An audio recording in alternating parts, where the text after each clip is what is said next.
Hey y'all, welcome back to another video. Before we jump into it, you know what I'm gonna ask of you. Subscribe to my channel please, because your girl trying to make it to 250 subscribers by the end of the year or more, but you know that's just a goal. Also like, share, comment, and turn your notifications on so you don't miss out on any of the videos that I post. Okay, so let's get into it. I'm currently prepping the nails for this client who is going to be getting pretty much a basic short square set.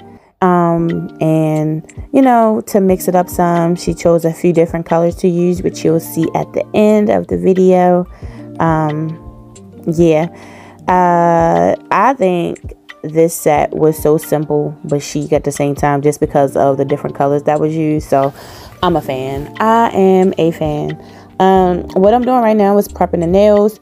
This is an Erica ATA, and I'm not sure if I don't think that's one word. I'm pretty sure it's Erica ATA, but I can link it down below. This is the small tapered barrel bit.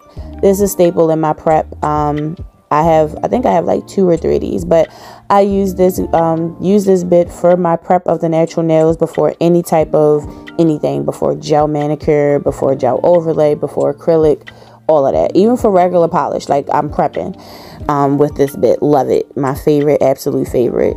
I use sanding bands sometimes, but more than likely 9 times out of 10 I'll be using this bit. But I do also use the sanding band if needed.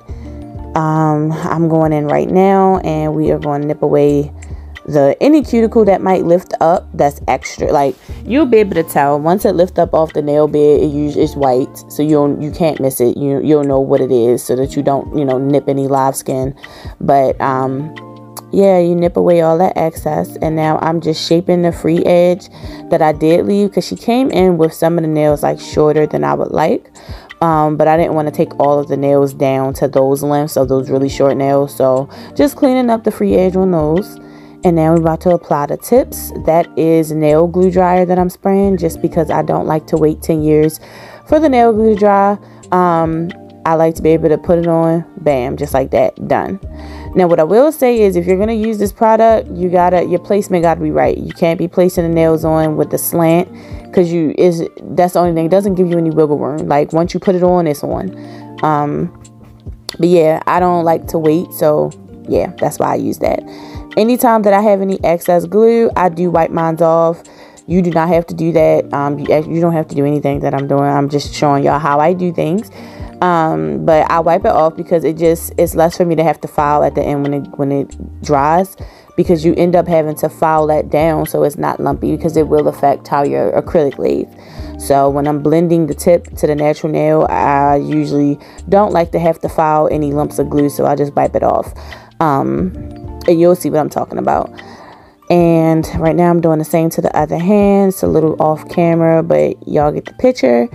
And these are curved tips. These are not straight tips. I feel like I prefer the straight tips, but curved tips, I think that's probably either all I had, or that's just the first thing I grabbed, so I just went with it. So yeah, I'm just gonna put these tips on. We're gonna cut the tips down, make sure they match on both hands lengthwise, and then we're gonna get into laying the acrylic.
Okay, so this part is when I am blending out the tips. Now, depending on the type of tip you have, this is not a mandatory step because I have had some tips that are very thin. So when you glue them on, they just automatically lay flush to the nail. You don't have to blend it out. These tips were a little bit thick, but I also had a little bit of extra glue residue that I had to get off too. So I'm just blending all of that out, and I'm focusing on where the tip meets the sidewall at the very edge of the tips, because sometimes those parts, if they're not flush to the nail, they stick up, and if they are sticking up, that will definitely affect the shaping of your nail and how your acrylic lays. So you want to make sure that you really blend those corners out. And I wish I would have like pointed it out so you would know exactly what I'm talking about. But yeah, definitely blend those parts out. If you don't blend nothing else out, blend those parts out, because yeah, you don't want the shape to be off because you have a lump at the sidewall of the nail.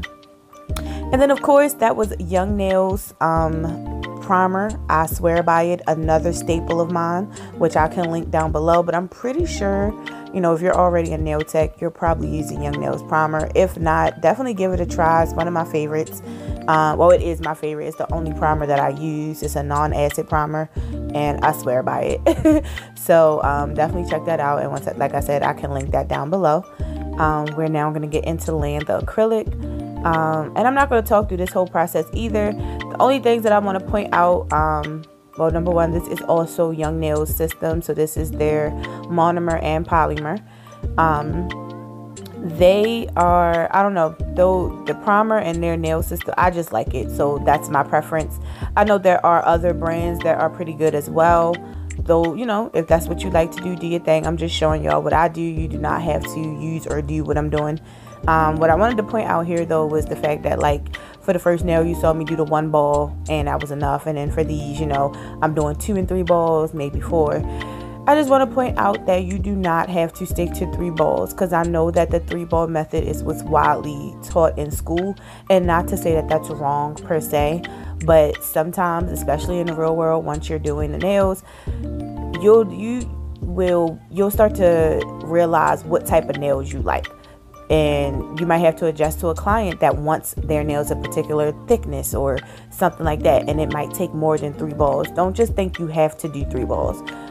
If that's what you are comfortable with, and do your thing. I'm not saying that you don't have to do it. I'm just saying don't think that's the only thing that you can do, because sometimes it takes 4 balls, sometimes it only takes 1, and sometimes it takes however many it takes to get the nail to the thickness and the shape that you want. Because if these nails were a little bit shorter, you can definitely do 1 ball method for the whole set, in my opinion. But do what you're comfortable with. Just don't feel like you're restricted to only using 3 balls. This is the Young Nail Speed Clear, so it does set a little quicker than probably some other brands, which is what I like, because it makes doing the 1 ball method even easier. Because I don't have to worry about it running, all down the nail and running off the finger into the sidewalls and stuff, because we don't want to flush the cuticles, and we don't want to do none of that. So yeah, but that was pretty much it. I'm gonna let y'all finish watching this, and I do know that the camera does die, so I don't think y'all see me polishing the nail, but I do show the end product. So yeah.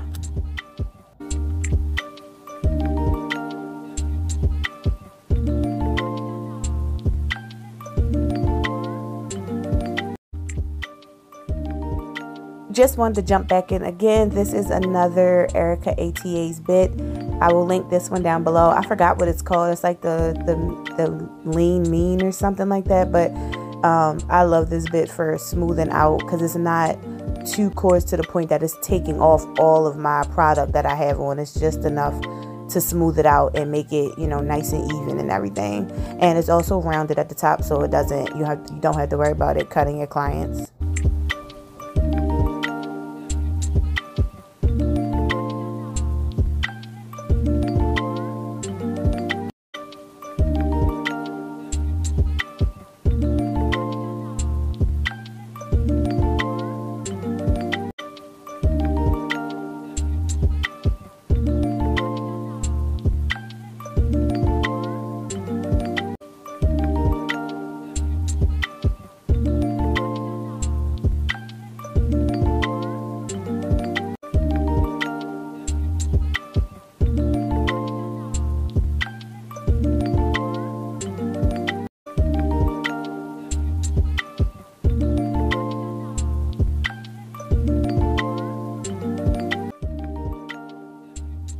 And I am pretty sure this is the part where my phone dies. So there we go. Finished product.